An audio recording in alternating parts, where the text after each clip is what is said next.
Be working out here. So, um, what will make my kicks better? This is something that I've thought about for many years. I I spar with people, or I watch people. I watch people train, watch them work out. And one thing I find a lot of times is that right in the middle of the second, third round of sparring, a lot of times I see their kicks starting to really fade. Their kicks are sloppy. They're not balanced well anymore. They're not powerful kicks, or they're not accurate kicks. And so one of the things I'm really, really big on, if you watch my videos, you could tell, um, and that's not boasting. That's just saying I do a lot of these drills. So again, if you really want outstanding kicks, you have to do a ton of repetitions. Tiger Woods said that he would hit at least 500 to 1,000 balls, sometimes even many more than that, every morning before he went to school. So if you want to be really, really excellent at something, you're going to have to put the time in. A lot of people want to be martial artists. They want to be fighters, but they really don't want to put that time in, and they sure don't really want the pain that goes along with training. I am really big on core work. I'm really big on leg work, and I'm really big on balance work.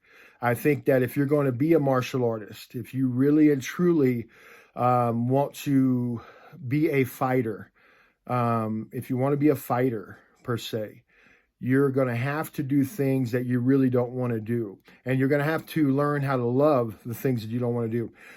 There's a lot of times I'll do ab work, core work, leg workouts by myself, nobody watching, nobody's around. But I hold myself accountable, especially if I'm going to teach this. If I'm going to teach this, and I hear this a lot, well, I'm getting older. Well, I am too. Fixing to turn 51. Now, that may not be old for some things, but when you've got a lot of mileage on, you've got a ton of injuries, you start to question certain things. At the same time, I'm going to be the best 51-year-old that I can possibly be. At 51 years old, I can still throw 500 kicks to 1,000 kicks. I can still do 1,000 squats, of course, with no weight. I'm not talking about weighted squats.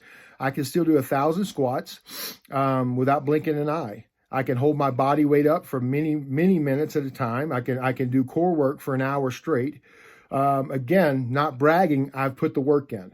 If you're going to put that kind of work in, excuse me, if you're going to put that kind of work in, you're going to be good at something, whatever you're trying to do. If you hit 1,000 tennis balls a day, you're going to be good at tennis. You're playing tennis now. Again, I see so many martial artists that want the black belt. They want to achieve the black belt. They want to achieve this, or they want to achieve that. I see constant giving away stripes and belts that are undeserving. And I'm being very honest. I'm not being critical. I'm being honest. I see it. I see people that are getting black belts that truly do not know self-defense. And or their cardio is in horrible shape, and they're in their 30s sometimes. They're in their 20s sometimes. And I see people getting high-level black belts that haven't really trained in years. And so again, if you, and I think you should. I personally, a lot of people say belts don't mean anything. Well, they do to me. They really do to me. I think they do, because it shows my achievements. At the same time, I want to make sure I'm earning those achievements and not just being given those achievements. And so that's something that I hold myself accountable for. I don't want to be the black belt, the blue belt, the purple belt, whatever you are, brown belt, in a class, and I can't hold my leg. I can't pick my leg up. Now, if you've got an injury, that's different. Now, hold on. That's different. So I'm not picking on people that have legit injuries, okay? But if you're capable, then stop making excuses and start making results. This is really, really big. You need to hold yourself accountable for your training. If you're only training when you're going to class, and sometimes that's all people have time for, is classwork, and I understand that. But if you have a few more minutes and you can do, 100 extra kicks, you can work on your balance drills. These are things if you're in a karate art, a kung fu art, these types of arts, work your material. You don't have to work your material only when you go to class. Work your material outside class. To be a martial artist, to be a real, true martial artist, is a lifestyle. It's not something that we do in the public eye only. It's something that we spend a lot of time when nobody's looking doing many, many, many, many drills, many, many, many reps, many, many, many kicks, blocks, all these different things, bag work, groundwork. To be a true martial artist, whatever your art is, maybe you're doing dual arts, maybe you're doing triple arts, who knows? Maybe you're doing one art, that's fine. If you're only doing jiu-jitsu, be the best at jiu-jitsu you can. If you're doing karate, be the best karateka you can. Kung Fu, Krav Maga, whatever you're doing, okay? Be the best at it you can, though. In order to be the best at it, you're going to have to be extremely disciplined.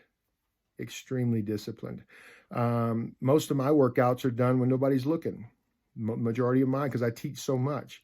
So majority of my workouts, but at the same time, my workouts should show in my classes. If I ask my student to hold his body weight up for 5 minutes, I need to be able to hold my body weight up for 5. Never ask anybody to do something you are not willing to do as an instructor or a higher level student, okay? Make sure you're doing these things. Again, if you've got multiple injuries, I do too. There are certain things, for instance, sprawls. I very rarely will do a sprawl anymore because of my lower back's blown out so bad. At the same time, I do other things. There's just certain things that, but at the same time, the things I can do and do very well and do very fluidly, I'm going to do them. There are certain things. I had my neck broke in 2006, so I'm very careful with my neck. So I don't make excuses. I try to produce results. So no matter what your injuries are, get around them, go around them. If you can't do anything on land, get in the water, paddle, swim, do something. Okay, but at the same time, whatever you're going to do, hold yourself accountable to it. Discipline will take you further than anything else will. If you will hone yourself and if you will discipline yourself in your training, if you will discipline yourself in whatever you're doing, business, whatever you're doing, if you will discipline yourself, you will be successful. Okay? So discipline yourself. Look for the next step. If you're here, there's always a next step and a next step and a next step. Find a way to climb the ladder, right? But the main thing you're gonna have to do, there's several things you got to do. You're gonna have to hold yourself accountable. If you say, I want my students to be able to throw 500 kicks, you better be able to throw 500 kicks, or I'm gonna hold you accountable. I'm big on this. If you can't do it, now I'm not saying you got to beat hey, I'm not the baddest guy in the room. I may be the highest level guy in the room sometime, but that doesn't make me the baddest guy in the room all the time. But I can tell you this, I will outwork just about anybody, even at 51 years old, for the simple fact of I am disciplined and I hold myself accountable. I hope this helped you. Look in the mirror, hold yourself accountable, especially when people are not watching. My friends, keep training. I know we're on I almost said house arrest. We're quarantined right now. There is always something you can do. There's always something you can do. Hey, give me some ideas. Give me some ideas. Let's shoot some videos on it, right? Sometimes if you're not disciplined to work out by yourself, watch some of my videos, watch other people's videos. A lot of people have videos out there. I know Professor Rick Mitchell's doing videos over at Invictus. Check those guys out. Amazing academy there. One of my affiliate academies over there that just outstanding martial artists, outstanding fighters. A lot of people are doing, I know Mr. Potter, the Kempo family down in Santa Fe, they're going live on a lot of their videos. By the way, guys, We are going to be going live, I believe, Monday or Tuesday. So if you want to get involved with our live videos, train live with me and some of our other instructors, I'm hoping to have teach some classes. Come on in, be part of the video. I would love to have everybody on board with this. It's a very strenuous time for instructors right now. Instructors, let me give you a little love here. Stay tough. Stay tough. We train for times like these. This is where the training should actually come into play stronger than ever. Discipline yourselves. Instructors, stay training right now because your people are going to rely on you.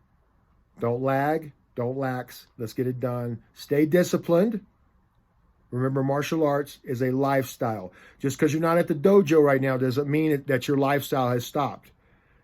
Stay training, stay focused, and we'll see you all very soon. Us!